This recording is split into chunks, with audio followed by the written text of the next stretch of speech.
Hello student, welcome back in Bishop Academy online class. Today my topic is chemical property of haloalkanes. We have already discussed about the chemical property of haloalkanes. The chemical property of haloalkanes are classified into the three categories. Means first nucleophilic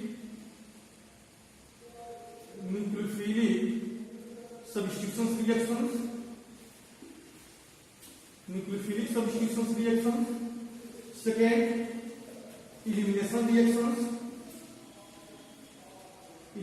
reactions, and third, reactions with metal. तीन property है जो chemical property of haloalkanes में include है. Nucleophilic substitution reactions, elimination reactions, reactions with metal. अब nucleophilic substitution reactions में already हमने discuss कर चुका है कि एम्बिडेंट न्यूक्लियोफाइल क्या होता है, SN1 रिएक्शन का मैकेनिज्म क्या है, SN2 रिएक्शन का मैकेनिज्म क्या है. इसके साथ साथ some basic concept about optical isomerics के बारे में भी हमने बताया आपको.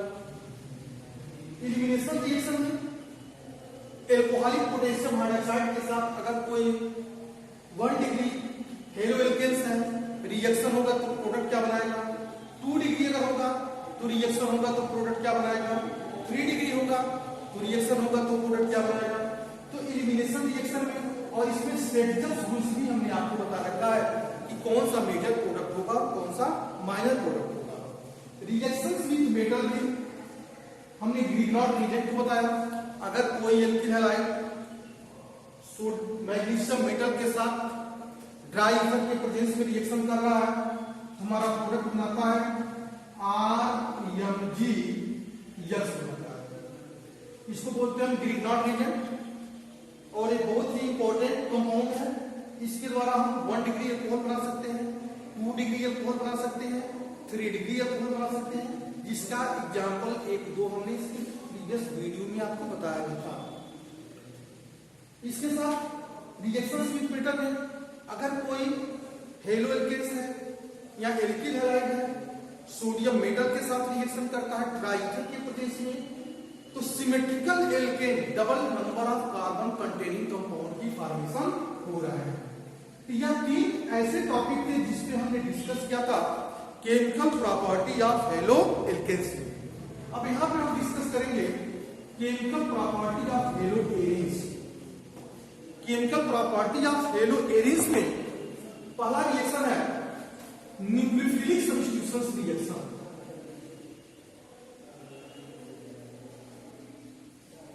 Nucleophilic substitution reaction. Chemical property of haloalkanes में फर्स्ट पॉइंट क्या है, nucleophilic substitution reaction. Nucleophilic substitution reaction में स्टेटमेंट क्या होगा हमारा, एरिल हैलाइड और विनाइलिक हैलाइड. एरिल हैलाइड और vinylic halide are less reactive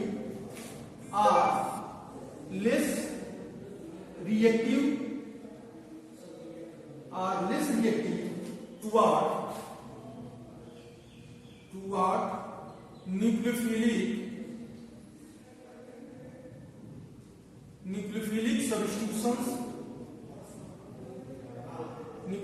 substitution reaction.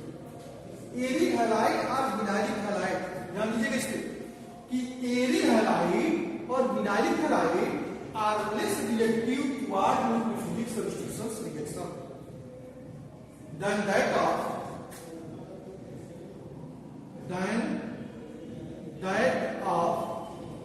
haloalkanes.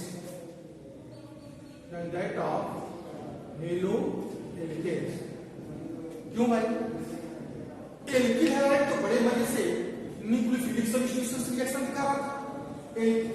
Than that of haloalkanes due to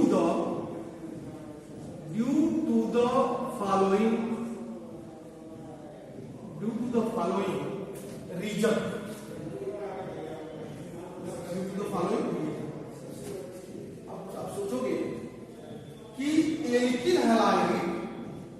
अगर हमारा ये एल्किल हैलाइड है, ये तो बड़े आसानी से इस पे न्यूक्लियोफाइल अटैक कर सकता था, यानी यह इस पे अटैक किया, रिजल्ट क्या होगा, R N U and procedure पर माइनस अटैक करेगा तो बॉन्ड टूटेगा। यह तो बड़े आराम से जो है न्यूक्लियोफिलिक सब्स्टिट्यूशन रिएक्शन दिखा रहा था, लेकिन अगर हम यहाँ पे NU नेगेटिव तक मतलब न्यूक्लियोफाइल, इसको न्यूक्लियोफाइल पढ़िएगा AR यक्स अरे यक्स मतलब Cl Br I सारे कई बात हुआ। अगर इस पे अटैक कर रहा है तो क्या जितनी आसानी से न्यूक्लियोफाइल इस एल्किल ग्रुप के साथ जुड़ सकता है, क्या उतनी ही आसानी से न्यूक्लियोफाइल इस एरिल ग्रुप के साथ भी जुड़ सकता है? तो हमारा एक्शन होगा नहीं, इतना पॉसिबल नहीं है कि न्यूक्लियोफाइल जो है एरिल ग्रुप के कार्बन से जुड़ करके वह AR यक्स को प्रिपेयर कर दे। यह रिएक्शन पॉसिबल नहीं होता है। इस रिएक्शन को पॉसिबल होने के लिए ड्रेस्टिक कंडीशन चाहिए। तो न्यूक्लियोफाइल ये हमारा होगा toward nucleophilic substitution reaction that of haloalkane due to the following reason. Alkyl halide के केस में न्यूक्लियोफाइल इसके साथ अटैचमेंट होकर के या एल्किल ग्रुप के कार्बन के साथ अटैचमेंट हो सकता है, कोलाइडर बाहर निकल सकता है, लेकिन एरिल ग्रुप से यह न्यूक्लियोफाइल अटैच होकर के वह AR यक्स का फॉर्मेशन नहीं कर सकता। क्यों नहीं कर सकता? उसका एक रीजन यह है कि फर्स्ट रीजन है due to the resonance, first point due to the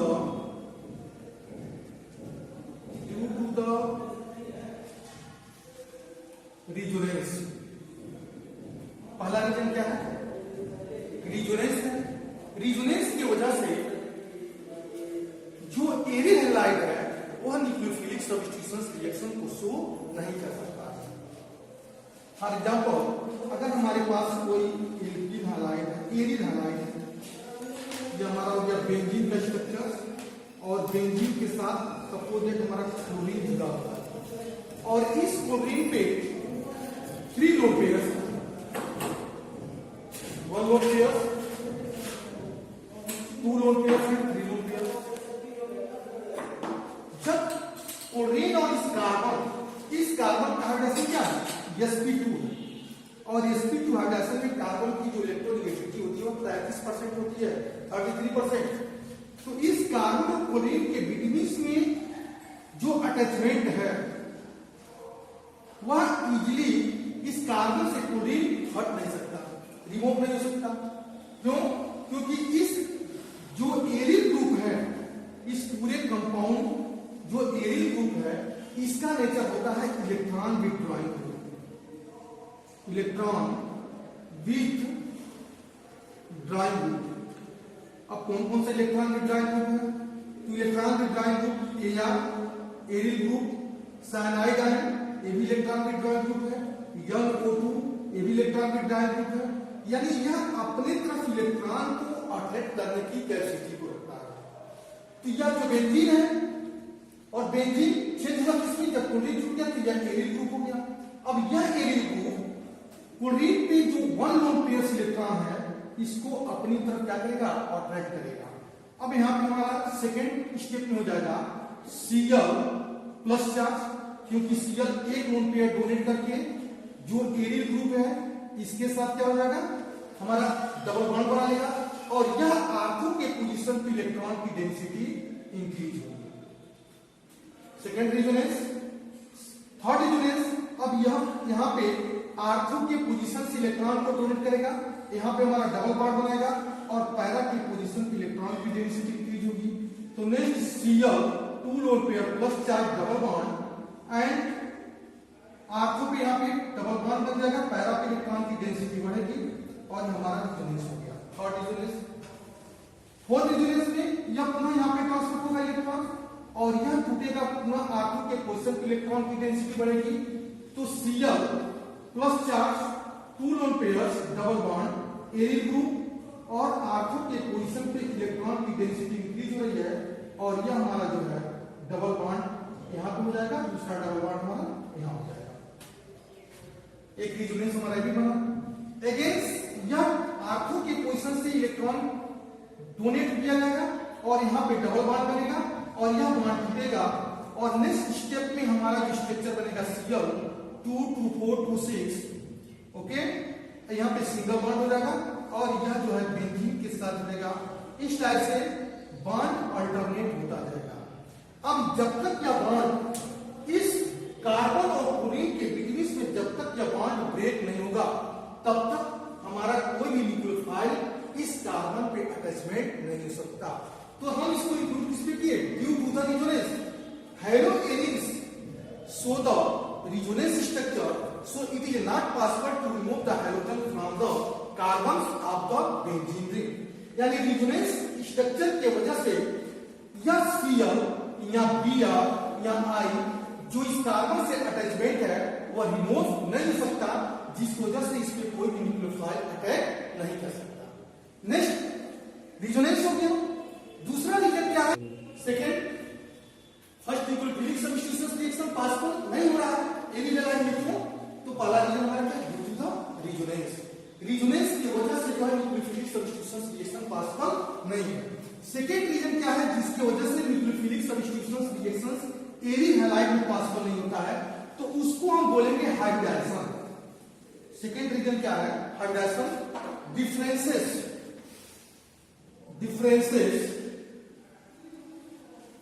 difference in hybridization किसका नाम है? Hybridization. Difference in hybridization of carbon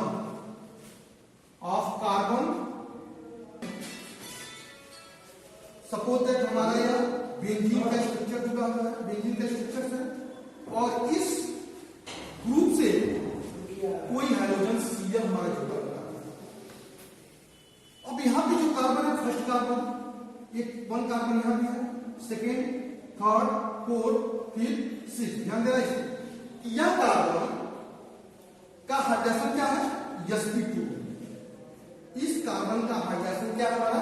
sp2 है। जब sp2 हाइड्रोजन होता है तो यस की करेक्टर 33% होती है, 33%। हाइड्रोजन sp2 में यस की करेक्टर 33%। अगर हाइड्रोजन sp है तो यस की करेक्टर 50%। अगर हाइड्रोजन sp3 है तो यस की करेक्टर होती है 25%। इस चीज को हमेशा मेमोराइज करिएगा। sp2 हाइड्रोजन में यस की करेक्टर 33%, sp हाइड्रोजन में यस की करेक्टर 50%, sp3 हाइड्रोजन में यस की करेक्टर 25%। हम जानते हैं कि जब किसी हाइड्रोजन में यस की करेक्टर बढ़ती है तो उस कार्बन की इलेक्ट्रोनेगेटिविटी भी इंक्रीज होती है। इस कार्बन का हाइड्रोजन sp2 है और इसके हाइड्रोजन sp2 होने की वजह से यहाँ पे जो यस की करेक्टर है वो 33% है। जब 33% यस की करेक्टर होगी तो इस कार्बन की इलेक्ट्रोनेगेटिविटी क्या होगी? इंक्रीज करेगी। जब इलेक्ट्रोनेगेटिविटी इंक्रीज करेगी तो यह क्लोरीन से यह कार्बन अपनी तरफ अट्रैक्ट करेगा। क्लोरीन से यह कार्बन क्या करेगा? अपनी तरफ इलेक्ट्रॉन को इंक्रीज करेगा। मतलब क्लोरीन को अपनी तरफ जब इंटरेक्ट करेगा तो जिसकी वजह से इस कार्बन और क्लोरीन के बिटवीन का जो बॉन्ड लेंथ है 169 pm हो जाता है। जबकि एक आम मतलब जनरल एल्किन हैलाइड है, 1 हाइड्रोजन, 2 हाइड्रोजन, 3 हाइड्रोजन, यहाँ पे Cl। इस कार्बन का हाइड्रोजन क्या है? sp3 और sp3 में यस की करेक्टर कितना होगी? 25% होती है। जब 25% यस की करेक्टर होगी इस कार्बन की इलेक्ट्रोनेगेटिविटी कम हो जाती है और उस कंडीशन में यह कार्बन इस प्रोटीन को अपनी तरफ पूरी तरीके से अट्रैक्ट नहीं कर सकता। जब अट्रैक्ट नहीं करेगा तो इस कार्बन और क्लोरीन के बिटवीन का बॉन्ड की लेंथ जो है 177 pm हो जाती है। अब कौन सी बॉन्ड को इजी ब्रेक कर सकते हैं? जो छोटा बॉन्ड होगा उसको या बड़ा बॉन्ड होगा उसको? तो हम कहेंगे कि जो बड़ा बॉन्ड है वह इजीली टूट सकता, लेकिन जिस बॉन्ड की लेंथ छोटी होती है वह बॉन्ड इजीली ब्रेक नहीं कर सकता। तो रीजन यही है कि इस कार्बन का हाइड्रोजन sp2 है जिसमें यस की कैरेक्टर बढ़ रही है और यस की कैरेक्टर बढ़ने की वजह से क्लोरीन और कार्बन के बीच की बॉन्ड लेंथ छोटी हो जाती है, जिसकी बॉन्ड लेंथ 169 pm है, जिसको हम इजीली ब्रेक नहीं कर सकते हैं। इसमें बॉन्ड लेंथ 177 pm है। क्यों बॉन्ड लेंथ 177 pm है? क्योंकि इस कार्बन का हाइड्रोजन क्या है, sp3 है, और sp3 में यस की कैरेक्टर 25% है। इसका मतलब कार्बन की इलेक्ट्रोनेगेटिविटी कम है, जिसकी वजह से बॉन्ड लेंथ बढ़ गया और इस बॉन्ड को इजीली ब्रेक कर सकते हैं। तो दूसरा रीजन क्या है, differences in hydrogen of carbon CH bond. जब हम एल्किल हैलाइड की बात कर रहे थे, एल्किल हैलाइड में हाइड्रोजन क्या था, हमारा sp3 था। एल्किल हैलाइड के केस में इस कार्बन का हाइड्रोजन हमारा sp3 था। लेकिन जब हम एरिल हैलाइड की बात कर रहे हैं, तो एरिल हैलाइड में एरिल ग्रुप का जो कार्बन है, उस हाइड्रोजन के बीच का जो हाइड्रोजन क्या है, sp2 है, जिसकी वजह से हम इसमें भी न्यूक्लियोफिलिक सब्स्टिट्यूशन रिएक्शन पॉसिबल नहीं हो पाता। तीसरा क्या है, इलेक्ट्रॉनिक रिपल्सन पॉसिबल नहीं होता है एरिल हैलाइड में। तो हम कहेंगे कि तीसरा हमारा जो है कंपोनेंट है वह है इलेक्ट्रॉनिक रिपल्सन। इलेक्ट्रॉनिक रिपल्सन भी एक जो है फैक्टर है जिसके वजह से nucleophilic substitution reaction aryl halide में पॉसिबल नहीं होता है। इलेक्ट्रॉनिक रिपल्सन ये क्या होता है, इलेक्ट्रॉनिक रिपल्सन के केस में थोड़ा सा ध्यान दीजिएगा। सपोज दैट यह हमारा एक बेंजीन का स्ट्रक्चर हुआ और बेंजीन के स्ट्रक्चर में इसके साथ हाइड्रोजन हमारा यहां पे जुड़ा हुआ है। दूसरा हमारा आ रहा है एक एल्किल है, साइक्लोएल्केन, यह जो है एरिल हैलाइड है और यह हमारा साइक्लोएल्केन। साइक्लोएल्केन के साथ हमारा जुड़ गया कोई हाइड्रोजन, यस। अब यहां पे यह कार्बन है, यह कार्बन, इस कार्बन का हाइड्रोजन, इस कार्बन के साथ एक हाइड्रोजन, इस कार्बन के साथ दो हाइड्रोजन, इस कार्बन के साथ भी दो हाइड्रोजन और इस कार्बन के साथ भी दो हाइड्रोजन, यहां भी कार्बन के साथ दो हाइड्रोजन और इस कार्बन के साथ भी दो हाइड्रोजन। इसमें हर कार्बन से सिंगल हाइड्रोजन जुड़ा हुआ है, सिंगल हाइड्रोजन भी यहां भी जुड़ा है, ठीक है। यहां देखना, हम बात कर रहे हैं इलेक्ट्रॉनिक रिपल्सन। अगर कोई न्यूक्लियोफाइल इस पे अटैक करना चाह रहा है, यहां पे हमने चार्ट के द्वारा दिखाया है एक लोन पेयर इलेक्ट्रॉन्स न्यूक्लियर, मतलब न्यूक्लियोफाइल इस पे 2 डॉट प्रेजेंट किए, इसका मतलब 1 लोन पेयर है और इलेक्ट्रॉन नेगेटिव चार्ज है, तो हम इसको रिप्रेजेंटेशन माइनस से किया हुआ है। और यहां पे हमने न्यूक्लियोफाइल को रिप्रेजेंट किया नेगेटिव चार्ज, यह भी इसमें क्या करेगा, अटैक करेगा। किस पे इजीली अटैक कर सकता है, हमारा आंसर होगा इस पे इजीली अटैक कर सकता है। क्यों कर सकता है कि यहां पे कार्बन का हाइड्रोजन क्या है, sp2 है, sp2 है, तो इस कार्बन पे इलेक्ट्रॉन की डेंसिटी इंक्रीज हो रही है, जबकि इस कार्बन पे इलेक्ट्रॉन की डेंसिटी इंक्रीज नहीं हो रही है। जब इस कार्बन पे इलेक्ट्रॉन की डेंसिटी इंक्रीज होगी और न्यूक्लियोफाइल भी ऑलरेडी इलेक्ट्रॉन की डेंसिटी रखता है, तो यह इलेक्ट्रॉन के बीच में क्या होगा, रिपल्सन होगा। इस कार्बन में भी जो यह कार्बन sp2 हाइड्रोजन बना के रखा है, यहां पे भी इलेक्ट्रॉन की डेंसिटी ज्यादा है और न्यूक्लियोफाइल में इलेक्ट्रॉन की डेंसिटी ज्यादा है। तो जब दोनों इलेक्ट्रॉन या इस पे इजीली अटैक इसलिए नहीं कर सकता कि इसमें भी नेगेटिव चार्ज है, इसमें भी नेगेटिव चार्ज है, यहां पे रिपल्सन होगा। और इस कार्बन की इलेक्ट्रॉन की डेंसिटी क्या है, कम है। यहां पे इस कार्बन की इलेक्ट्रॉन की डेंसिटी क्या है, कम है, और इस पे न्यूक्लियोफाइल जो है इजीली अटैक कर सकता है। तो यहां पे यह इजीली अटैक करेगा। क्यों करेगा, क्योंकि इस कार्बन की इलेक्ट्रॉन की डेंसिटी कम है। अब तुम सोच रहे हो कि यहाँ पे दूसरा हाइड्रोजन जुटा हुआ है, यहाँ पे जो यक्ष जुटा हुआ है, लेकिन हमारा कहना है कि जब यह हाइड्रोजन इस कार्बन से जुड़ा हुआ है, इनके बीच में कुछ बांड बनाएगा और बांड की लेंथ होगी, लेकिन यहाँ पे कोई भी हमारा बांड नहीं है। यह कार्बन ऑलरेडी इस कार्बन का 2 इलेक्ट्रॉन यहाँ पे हो गया, 2 इलेक्ट्रॉन हमारा यह हो गया, 1 इलेक्ट्रॉन हाइड्रोजन से हो गया, फिर एक कार्बन से इस कार्बन के बीच में इलेक्ट्रॉन हो गया। तो यहाँ पे इलेक्ट्रॉन की डेंसिटी बढ़ रही है, लेकिन यहाँ पे कार्बन की इलेक्ट्रॉन की डेंसिटी इंक्रीज नहीं हो रही है, जिसकी वजह से इस एल्किल हैलाइड में साइक्लो, इसको क्या बोल सकते हैं, हैलोएल्केन, साइक्लो हैलोएल्केन, इसमें न्यूक्लियोफाइल इजीली अटैक कर सकता है और इसमें न्यूक्लियोफाइल इजीली अटैक नहीं कर सकता। क्यों नहीं कर सकता, क्योंकि यहाँ पे कार्बन की डेंसिटी ज्यादा है और इस कार्बन में इलेक्ट्रॉन की डेंसिटी क्या है, कम है। और इस बेंजीन के रिंग में जो है कार्बन, इसमें कार्बन की इलेक्ट्रॉन की डेंसिटी मैक्सिमम है। That's all. अब हम कैसे तब न्यूक्लियोफिलिक सब्स्टिट्यूशन रिएक्शन कैसे हम इसमें पास कर सकते हैं? हेलो एल्केन के केस में इजीली आपने देखा है कि न्यूक्लियोफिलिक सब्स्टिट्यूशन रिएक्शन पास हो रहा है, लेकिन एरिल हैलाइड के केस में न्यूक्लियोफिलिक सब्स्टिट्यूशन रिएक्शन पॉसिबल नहीं हो पा रहा है। नहीं पा रहा है, क्यों नहीं हो रहा है? तो ये हमारा क्वेश्चन है कि 3 चीजें। पहला रिजोनेंस, एरिल हैलाइड रिजोनेंस दिखाता है। दूसरा सेकंड हमने क्या बताया था? सेकंड हमने बताया था हाइब्रिडेशन का केस, हाइब्रिडेशन है जिसकी वजह से दिखा रहा है। तीसरा क्या दिखा था? Electronic repulsion. एक कंडीशन बिनारी हैलाइड में भी है, CH2 डबल बॉन्ड CH हमने लिखा है, ये बिनारी हैलाइड है। बिनारी हैलाइड में आपको पढ़ा दिया पहले कि जिस कार्बन बिनारी हैलाइड हुआ है कि हाइड्रोजन जिस कार्बन से जुड़ता है उस कार्बन का हाइब्रिडेशन क्या होना चाहिए? sp2 होना चाहिए। और इस क्लोरीन पे 3 लोन पेयर है,